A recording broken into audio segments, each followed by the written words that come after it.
and this is from my 9 Archers collection, Mitten Dyer, Sweet Billy Gibson, and it was 3 portraits in verse, but I'm just going to read to you from 2 of them.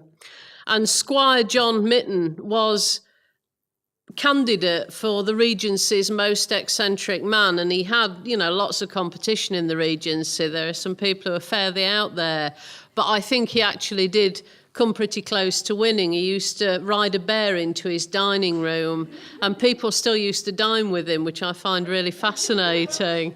And he set himself on fire to cure the hiccups, and he did leap a table on his one-eyed horse, Baronet. So if you ever go into a pub and you see a Regency print with somebody doing something really strange, you can bet it's him. So this is called Death of the Popular English Print. No more Mitten rides a bear, to hounds on fire, mad cure for hiccups. Frames fit only for the buyer, annals listing bad behaviour and extreme deny entry to a vanquished squirearchy. Chilled standing sentry, those who dreaded invites. Parson wibbling on, something about sins cleansed, carved heaven won. Printmakers lament, subject dustbound, shunned visitors received, now cold in ground. No more Mitten set alight, with hounds. New gloom consigns rich racing prints, fit only for a board's scant room. Squire Mitten used to knock on the door of larger farms, and if they said, "What do you want?" he said, "Can I come and warm by your fire?" And if you said yes, he'd then say, "Well, can my horse come too?" So this is called Horse and Himself.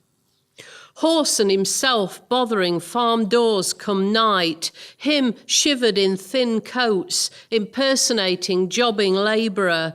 Horse they'd harbour doubts but let both in. Wits gone, yon nag comes too.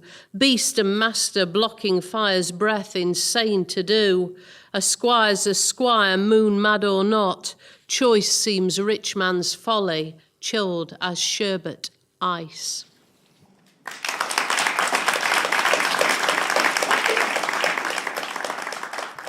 I'm going to finish with a poem that I wrote.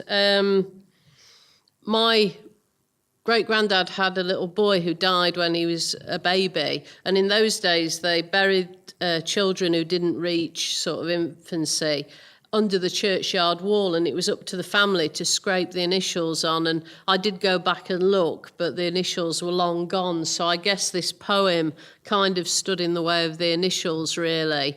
And it starts with a little quote from Ray Gosling. "The little things of life are more important than the big things." James William Gibson, Billy's lad.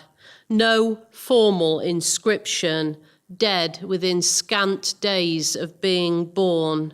Buried underneath cemetery wall. Initials scratched by mam, dad, sisters. Haunting as growing kid, windfall face safe within a star, nights sparkless held over chimneys, stations, cook's hosiery, secretive wall.